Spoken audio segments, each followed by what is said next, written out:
السلام علیکم ناظرین، میں آپ کا میزبان حافظ رضوان نذیر۔ آج ہم ماہ ربیع الاول کے حوالے سے عید میلاد النبی صلی اللہ علیہ وسلم کی شرعی حیثیت کے بارے میں گفتگو کریں گے۔ الحمدللہ رب العالمین والصلاة والسلام علی اشرف الانبیاء والمرسلین، اما بعد۔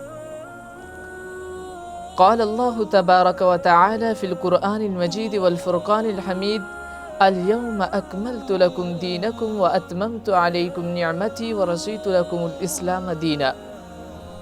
وقال فی مقام آخر: قل ان کنتم تحبون اللہ فاتبعونی یحببکم اللہ ویغفر لکم ذنوبکم واللہ غفور رحیم۔ وقال النبی صلی اللہ علیہ وسلم: علیکم بسنتی وسنت الخلفاء الراشدین المہدیین۔ سامعین محترم، ناظرین اکرام، آپ نے دیکھا ہوگا کہ ماہ ربیع الاول میں کچھ ہمارے بھائی عید میلاد النبی صلی اللہ علیہ وسلم کا انعقاد کرتے ہیں، پروگرام کرتے ہیں، جھنڈیاں وغیرہ لگاتے ہیں اور جلسے جلوس کرتے ہیں۔ کیا اس بات کا نبی صلی اللہ علیہ وسلم نے حکم دیا تھا؟ اور وہ دلیل یہ پیش کرتے ہیں، دلیل یہ دیتے ہوئے نظر آتے ہیں کہ صحابہ کرام بھی عید کا اہتمام کرتے، صحابہ کرام بھی عید مناتے، ان کے حالات خراب تھے، ان کے پاس وسائل نہیں تھے، وہ غریب تھے، اس وجہ سے انہوں نے عید نہیں منائی۔ یعنی کہ ہم کہتے ہیں کہ جب نبی صلی اللہ علیہ وسلم کے زمانے میں نہیں منائی گئی عید، آپ علیہ السلام نے اس کا انعقاد نہیں کیا، 63 بعد آپ کی زندگی میں یہ دن گزرا، آپ نے اس کا اہتمام نہیں کیا، خلفاء راشدین نے اس کا اہتمام نہیں کیا، تو وہ یہ دلیل دیتے ہیں۔ لیکن ان میں سے ہم یہ بات کہنا چاہتے ہیں کہ اگر یہ دین ہوتا، یہ اگر شریعت ہوتی، یہ اگر رب کا حکم ہوتا یا یہ کوئی فرض ہوتا، تو ہم کیسے گوارا کر سکتے ہیں کہ صحابہ اکرام یہ کام نہ بجا لاتے، یہ حکم نہ مانتے، یا اس عید کا انعقاد یا اس کے پروگرام منعقد نہ کرتے، اس کے لیے جلسے جلوس یا جھنڈیوں کا اہتمام نہ کرتے۔ کیا اس دور میں گھوڑے نہیں تھے؟ کیا اس دور میں جھنڈیاں نہیں لگ سکتی تھیں؟ کیا اس دور میں وہ جلسے جلوس نہیں نکال سکتے تھے؟ اتنی بڑی بڑی جنگیں آپ نے لڑی ہیں، تو اتنا سارا کچھ ہوا ہے، جھنڈے بھی بنتے تھے اس دور میں گھوڑے بھی موجود تھے، تو یہ سارا کچھ ہو سکتا تھا، لیکن اس کے باوجود بھی ایسا کچھ کوئی بھی دلیل ایسی نظر نہیں آتی۔ اور دوسری دلیل یہ دیتے ہیں کہ جب درخت ہوتا ہے تو اس کی اصل تو جڑ ہوتی ہے، تو جب وہ بڑا ہوتا ہے تو اس کی ٹہنیاں ادھر ادھر لگنا شروع ہو جاتی ہیں۔ تو ہم اپنے بھائیوں سے کہتے ہیں، کیا اصل دین ہے، اصل قرآن ہے، اصل حدیث ہے، یہ اس کا مطلب آپ کا یہ ہے کہ یہ جڑ ہے؟ تو ہم تو یہ کہتے ہیں کہ نبی صلی اللہ علیہ وسلم نے کوئی ایسی چیز نہیں چھوڑی ہے کہ جو آپ نے بیان نہ کی ہو، کیونکہ حجۃ الوداع کے موقع پر نبی علیہ السلام پر جو آیت مبارکہ نازل ہوئی تھی وہ یہی تھی کہ اليوم اکملت لکم دینکم واتممت علیکم نعمتی ورضیت لکم الاسلام دینا، کہ آج کے دن ہم نے آپ کے اوپر دین اسلام کو مکمل کر دیا، مکمل اور اکمل کر دیا۔ اب اس میں کوئی چیز داخل نہیں کی جا سکتی اور نہ ہی اس سے کوئی چیز نکالی جا سکتی ہے۔ تو آپ کے نزدیک یعنی کہ یہ اصل ہے، یعنی کہ آپ کہتے ہیں کہ وہ ٹہنیاں تو درخت کے اوپر اگ سکتی ہیں، وہ ٹہنیاں تو لگ سکتی ہیں، ادھر ادھر اس کی شاخیں پھیل سکتی ہیں۔ ہم اپنے بھائیوں کو یہ کہنا چاہتے ہیں، تو کیا جو آپ ٹہنیاں لگانا چاہتے ہیں، جو آپ اس دین کے اندر کچھ داخل کرنا چاہتے ہیں، اس میں کوئی چیز اس کا اہتمام کرنے کی کوشش کرتے ہیں، کیا اس کے بارے میں نبی صلی اللہ علیہ وسلم نے حکم بھی دیا ہے کہ آپ ٹہنیاں لگا سکتے ہیں، ٹہنیاں اگ سکتی ہیں؟ بلکہ آپ علیہ السلام نے تو اس چیز کی مذمت کی ہے کہ کوئی نیا کام ایجاد کرے جو پہلے نہیں تھا، جو میں نے نہ کیا ہو، جو خلفاء راشدین نے نہ کیا ہو، وہ آپ ایجاد کریں، تو یہ بدعت کے زمرے میں آتا ہے۔ آپ ہر خطبے میں پڑھتے ہیں کہ اما بعد فإن خیر الحدیث کتاب اللہ، بہترین جو حدیث ہے، بہترین جو بات ہے وہ نبی علیہ السلام کی بات ہے۔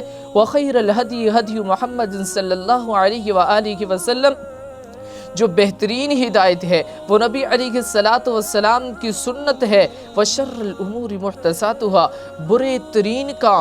برے ترین کام نیک کاموں کا ایجاد کر لینا، نیک کاموں کو دین کے اندر داخل کر لینا اور ثواب سمجھتے ان کو کرنا، یہ بدعت ہے۔ وَكُلُّ بِدْعَةٍ ضَلَالَةٍ، اور ہر جو نیا کام ہے یہ گمراہی ہے۔ وَكُلُّ ضَلَالَةٍ فِي النَّارِ، اور ہر گمراہی جہنم میں جانے کا سبب بنے گی۔ اس لیے ہماری درد دل سے اپنے بھائیوں سے اپیل ہے کہ اس کام سے باز آ جائیں، کہیں آپ بھی اس بدعت کا شکار نہ ہو جائے اور اس کے نتیجے میں آپ کو جو ہے جہنم نہ جانا پڑ جائے۔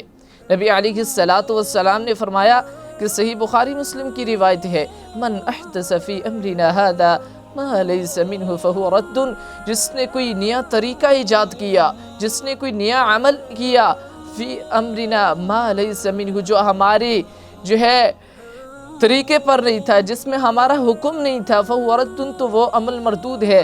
دوسری حدیث میں بھی نبی علیہ السلام نے اسی چیز کی طرف اشارہ فرمایا کہ من عمل عملا لیس علیہ امرنا فہو رد۔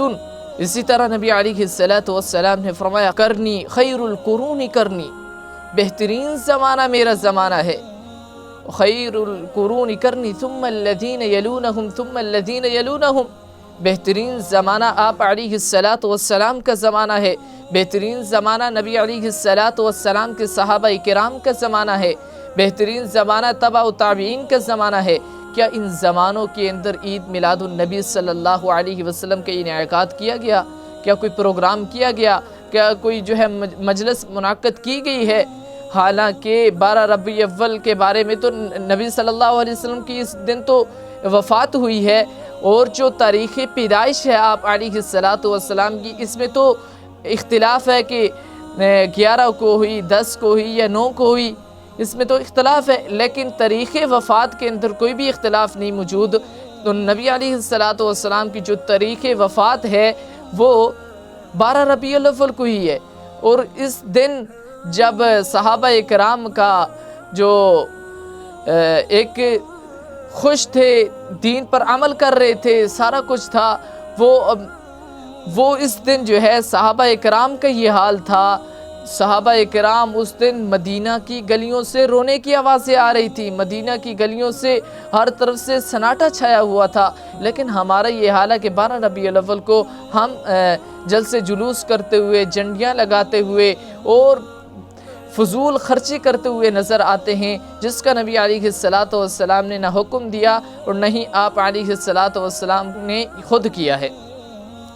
جو آیت کریمہ میں نے آپ کے سامنے پہلے بھی تلاوت کی کہ الیوم اکملت لکم دینکم واتممت، ایک یہودی شخص آ کے حضرت عمر فاروق رضی اللہ تعالیٰ عنہ کے زمانے میں کہتا ہے، اے امیر المؤمنین، اللہ تعالیٰ نے جو آیت کریمہ آپ پر نازل کی ہے، یہ آیت کریمہ اگر ہم پر نازل ہو جاتی لاتخذنا ذلک اليوم عیدا، تو ہم اس دن کو عید بنا لیتے۔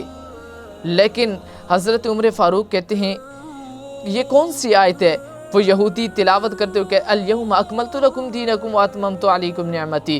حضرت عمر فاروق کہتے ہیں کہ اس دن کا مجھے پتہ ہے، جس دن یہ نازل ہوئی یہ عرفہ کے دن تھا، جمعے کا دن تھا، لیکن نبی علیہ السلام کے صحابی رسول امیر المؤمنین نے کیا اس دن کو عید بنا لیا یہودی کے کہنے پر؟